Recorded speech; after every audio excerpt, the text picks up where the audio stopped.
प्रिय दोस्तों, आदाब, नमस्कार। ईरान ने अमेरिका को चेतावनी दिया है कि अगर उसने उसके हॉर्मुज या खार्ग द्वीप पर अपना सैनिक उतारा तो वह बाब एल मंदेब को बंद कर देगा। और इस चेतावनी के आने के साथ ही पूरी दुनिया में हाहाकार मचने लगा। अब है कि हाहाकार क्यों मचा, इसको हम लोग जो है सो आगे देखेंगे, लेकिन सबसे पहले यह देखें कि बाब एल मंदेब है क्या। तो बाब एल मंदेब है क्या? तो बाब एल मंदेब जो है एक जल संधि है। मतलब क्या कि जल डमरू मध्य है। तब सवाल उठता है कि यह जल डमरू मध्य होता क्या है, जल संधि होता क्या है। तो जल डमरू मध्य को अंग्रेजी में स्ट्रेट कहा जाता है, STRAIT। तो स्ट्रेट जो होता है, जल डमरू मध्य जो होता है, वह दो विशाल भूभागों के बीच एक सकरा जलमार्ग होता है। और यह जो सकरा जलमार्ग होता है वह दो विशाल जलराशियों को आपस में जोड़ने का काम करता है। दो विशाल जलराशि चाहे तो सागर हो सकता है या महासागर, समुद्र हो सकता है। अगर इसको हम मैप पर देखें या समझें, तो मैप पर अगर हम लोग देखें या समझें तो ये देखिए बाब एल मंदेब जो है ये यहाँ पर है। ये बाब एल मंदेब यहाँ पर है, ये जो आप देख रहे हैं। तो ये बाब एल मंदेब के बंज है जल डमरू मध्य के बारे में अभी हम लोगों ने क्या सुना कि दो विशाल भूभागों के बीच एक सकरा समुद्री जलमार्ग होता है। तो इधर देखिए यमन नामक देश है जो कि एशियाई देश है, और इधर जो है आपको जिबूती और इरिट्रिया नामक देश है जो कि अफ्रीकी देश है। तो कहने का मतलब कि दो विशाल भूभाग, कहने का मतलब एशिया और अफ्रीका के बीच में यह सकरा जलमार्ग है। और यह जो जलमार्ग है अगर देखें तो इस साइड में यह अदन की खाड़ी और अरब सागर को जोड़ता है, और इस साइड में देखें तो लाल सागर को सुएज नहर होते हुए भूमध्य सागर से जोड़ देता है। तो इस तरह से यह जो बाब एल मंदेब जल संधि है, जल डमरू मध्य है, ये इस रूप में स्थित है। और जल डमरू मध्य जो होता है वह एक आकार जो उसका होता है वो डमरू के आकार का होता है। कहने का मतलब क्या कि बीच में वह सकरा यानी कि पतला होता है और दोनों किनारे वह चौड़ा होता है। यही देखिए यहाँ पर ये जैसो सकरा है और इधर भी चौड़ा है और इधर भी चौड़ा है। तो इस तरह से जल डमरू मध्य क्या है ये हम लोग समझ गए। अब उसके बाद अगर हम देखें कि बाब एल मंदेब का अर्थ क्या है, तो बाब एल मंदेब जो है वह एक अरबी शब्द है जिसका अर्थ होता है आंसुओं का शहर या आंसुओं का द्वार या दुखों का शहर।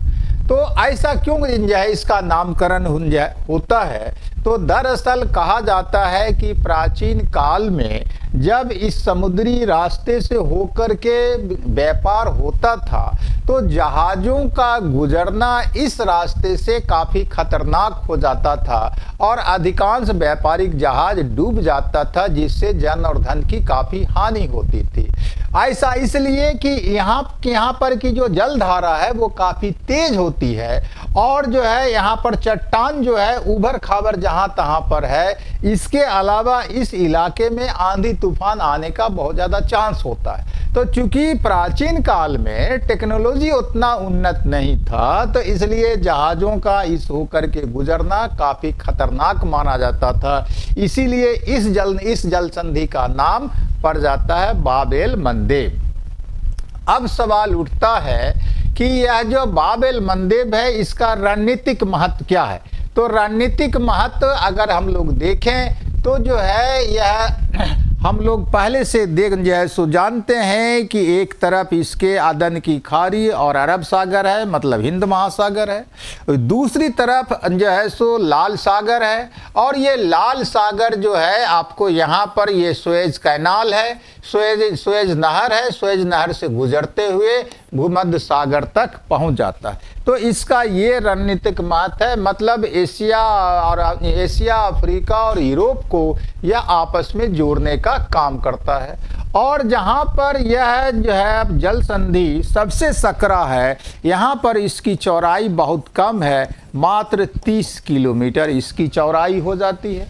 तो ये इसका रणनीतिक जो है आपको महत्व हो जाता है। और इसके अलावा एशिया का यूरोप के साथ जो व्यापार होता है और उस व्यापार के लिए जितना भी समुद्री जलमार्ग है उसमें से सबसे छोटा यही समुद्री व्यापारिक जलमार्ग है। मतलब क्या कि एशिया से यूरोप जाने वाला जो भी व्यापारिक जलमार्ग है उसमें से सबसे कम समय लगता है इसी बाब-एल मंदेब होकर के जाने और आने में।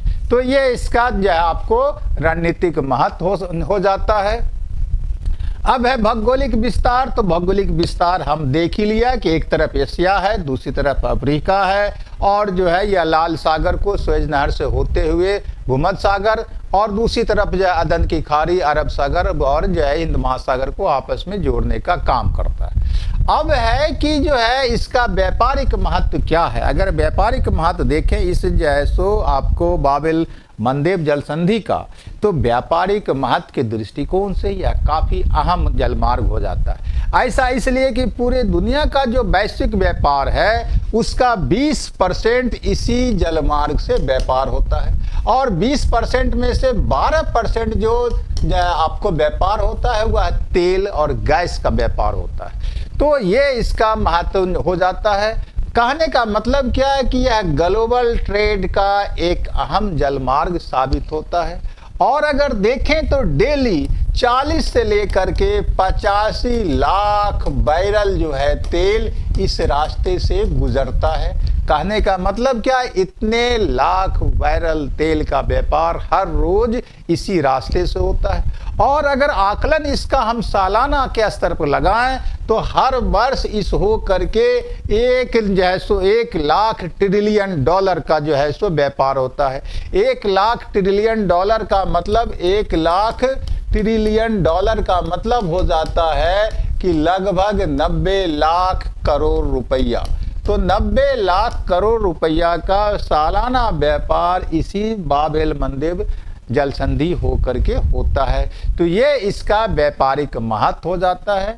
और जहाँ तक है कि इस रास्ते से होकर के किन वस्तुओं का व्यापार होता है, तो सबसे ज़्यादा तेल और गैस का व्यापार होता है, उसके अब मतलब 12%। और उसके बाद जो शेष जैसो बचता है उसमें से इलेक्ट्रॉनिक सामान और कार होता है, भोजन और अनाज होता है, उसके अलावा कारखाना में लगने वाला जो स्पेयर पार्ट्स होता है उसका व्यापार इसी रास्ते से होता है। अब जहाँ तक है भारत का सवाल कि भारत के लिए यह जलमार्ग कितना महत्व रखता है, तो भारत तेल तो इस रास्ते से मंगाता ही है, उसके अलावा जो है अपना जो इसका व्यापार होता है उसका बाकी 90% जो है व्यापार इसी रास्ते से होता है। तो भारत के लिए ये महत्व रख जाता है बाब-एल मंदेब जल संधि। अब सवाल उठता है कि ईरान इस रास्ते को बंद करने की धमकी दिया है, वह कैसे इस बात को कर सकता है या इस काम को कर सकता है। अगर आप देखें तो ये यहाँ पर बाब-एल जैसो जल संधि है, ईरान यहाँ पर है। ईरान और बाब-एल जल संधि के बीच की जो दूरी है वह आपको 1200 मील है।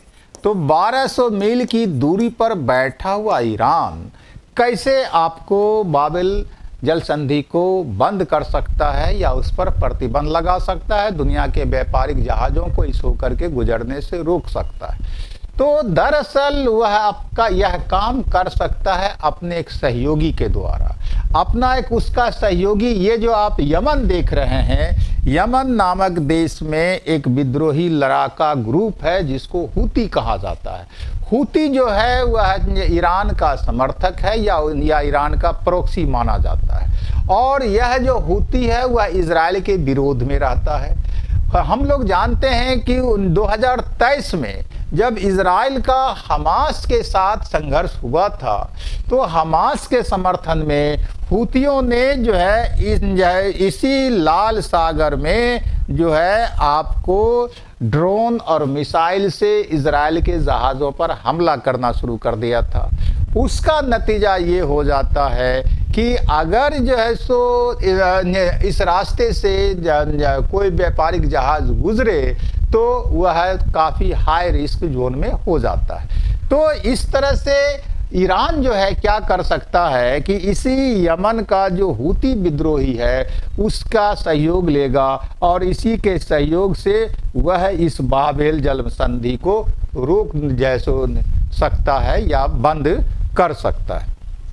अब है कि इसका जो वैश्विक महत्व इसलिए हो जाता है कि हम लोग जानते हैं कि ये जो होर्मुज द्वीप है, यहाँ पर ये होर्मुज द्वीप है और यह पहले बंद कर चुका है ईरान, हम लोग पहले से जानते हैं।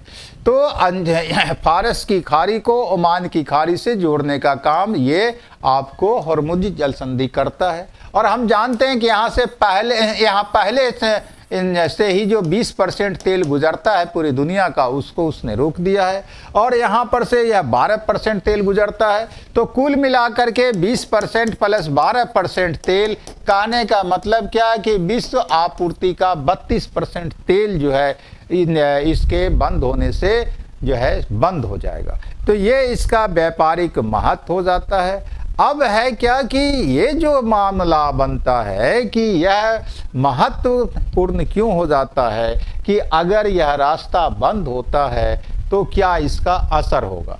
तो उसके असर को अगर हम समझें तो हम एक इस मैप के द्वारा समझ सकते हैं कि देखिए ये यहाँ पर जो है आपको होर्मुज द्वीप हो, होर्मुज जैसो जल संधि हो गया और ये यहाँ पर आपको बाबेल मंदेब जल संधि हो गया।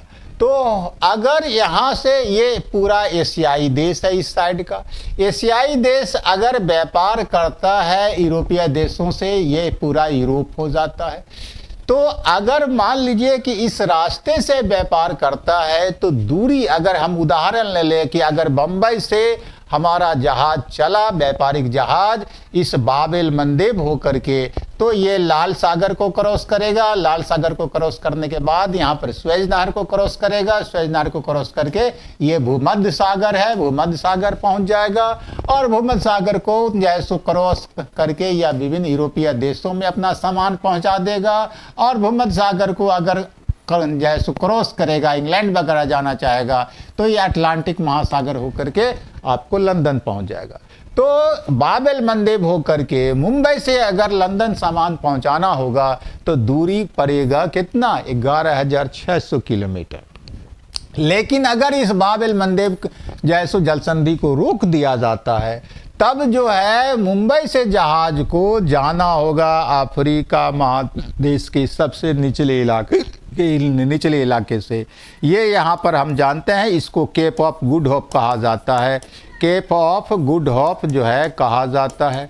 तो केप ऑफ गुड होप हो करके मुंबई से चलने वाले मतलब एशियाई जहाज को अफ्रीका के सबसे दक्षिणी छोर केप ऑफ गुड हो करके जो है सो गुजरना होगा और यहाँ से गुजरने के बाद तब यह लंदन पहुँच सकता है। और इस तरह से दूरी बढ़ कर के कितनी हो जाएगी तो 19,800 किलोमीटर, कहने का मतलब कि लगभग 9,000 किलोमीटर दूरी की वृद्धि हो जाएगी। और ऐसा अगर होता है तब उस अवस्था में क्या हो जाएगा कि जैसो समय बहुत ज़्यादा लगेगा, लगभग 20 दिन और समय लग जाएगा व्यापारिक जहाज़ों को एशिया से यूरोप पहुंचने में। उसके अलावा जो है माल ढुलाई बढ़ जाएगा और जो इंश्योरेंस कंपनियां विभिन्न व्यापारिक जहाज़ों का इंश्योरेंस करती है उसका रेट बढ़ जाएगा। तो आपको ढुलाई खर्च बढ़ जाएगा, ढुलाई खर्च बढ़ गया प्लस जो है इंश्योरेंस का खर्चा बढ़ गया। उसके अलावा जो और जो है सो हानि होगा कि आपको खर्च में इस तरह से क्या हो जाएगा, वृद्धि हो जाएगा। और इसके अलावा एक और घटना होगा कि ये जो स्वेज नहर जो कि जैसो मानव निर्मित एक नहर है उसकी महत्ता कुछ समय के लिए बेकार हो जाएगा। कुछ समय मतलब कि जब तक बाबेल मंदेब जल संधि बंद रहेगा व्यापारिक आवागमन के लिए तब तक स्वेज नहर की महत्ता जो है आपको समाप्त हो जाएगी, समाप्त। और जैसा कि हम लोग जानते हैं कि बाबेल मंदेब ये स्वेज नहर जो है, स्वेज नहर आपको ये स्वेज नहर है, ये देखिए कि रेड सी होते हुए ये यहाँ पर मिस्र है और ये इधर सिनाई प्रायद्वीप है। तो सिनाई प्रायद्वीप और मिस्र होकर के मानव निर्मित ये जो है आपको नहर है, यही सुएज कैनाल है। या और इस तरह से क्रॉस करके कहाँ पहुँच जाता है जहाज, जो है सो भूमध्य सागर पहुंच जाता है। सुएज नहर के बारे में हम लोग को जानना चाहिए कि सुएज नहर मानव निर्मित नहर है और इसका निर्माण 10 सालों के दौरान किया गया। इसका निर्माण 1859 में शुरू किया गया था और जाकर के पूरा हो पाता 1869 में। तो इस तरह से 10 सालों में बनकर के यह तैयार हुआ था और इसका राष्ट्रीयकरण 1956 में मिस्र ने किया। तो मिस्र में स्थित है क्या आपको सुएज नहर, और इसकी जो लंबाई है इस सुएज नहर की वो 193 किलोमीटर है सुएज नहर की। और उसके अलावा जो है यह आपको क्या करता है, भूमध्य सागर को लाल सागर से और अरब सागर से जोड़ने का काम करता है।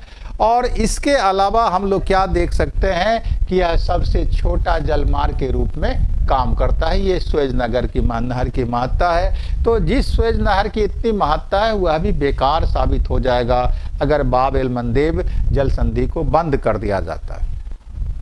अब है कि ये जो आपको बाब एल मंदेब जल संधि है, इसका मानव विकास की यात्रा के दृष्टिकोण से भी काफ़ी महत्व है।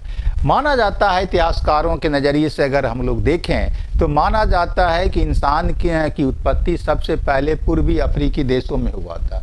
तो पूर्वी अफ्रीकी देशों में जो हुआ था, तो ये पूर्वी अफ्रीकी देश, ये इलाका है पूर्वी अफ्रीकी देश। तो यहाँ पर जो है इंसान सबसे पहले पैदा लिया और ये बाब एल मंदेब जल संधि है। तो कहा जाता है कि आज से लगभग 60,000 वर्ष पहले इंसान जो है इस पूर्वी अफ्रीकी इलाके से बाब एल मंदेब जल संधि को पार करके एशियाई देश पहुंचने का काम किया, विभिन्न एशियाई देश, और उसके बाद दुनिया के अन्य देशों में वह जाने का काम करता है। तो मानव विकास यात्रा की भी कहानी के लिए महत्वपूर्ण हो जाता है बाब एल मंदेब। और तब सवाल उठता है कि दरअसल यह जो है आखिर जब इतना खतरनाक है बाब एल मंदेब जल संधि, तो उस समय जबकि टेक्नोलॉजी का विकास नहीं हो पाया था इतना, तब उस समय का इंसान इस खतरनाक जल संधि को क्रॉस करके अफ्रीका से एशिया और दुनिया के दूसरे देशों में फैलने का कैसे काम किया। तो इतिहासकारों का अनुमान है कि संभवतः उस समय आपको इस इलाके में ज़्यादा पानी नहीं होगा या फिर पानी ही नहीं होगा, सूखा होगा। इसके चलते इंसान जो है इस जल संधि को क्रॉस करके एशिया और दुनिया का दूसरे देश में पहुंचने का काम किया। तो इस तरह से बाब एल जल संधि की महत्ता है, भारत के लिए भी महत्ता है, पूरी दुनिया के लिए भी महत्ता है। और कुल मिला करके अगर हॉर्मुज जल संधि के बारे में बात करें और बाब एल मंदेब जल संधि के बारे में बात करें, तो कुल मिलाकर के 32% तेल की आपूर्ति बंद होने की संभावना है। इसके चलते पूरी दुनिया में त्राही मच सकता है। थैंक यू, धन्यवाद।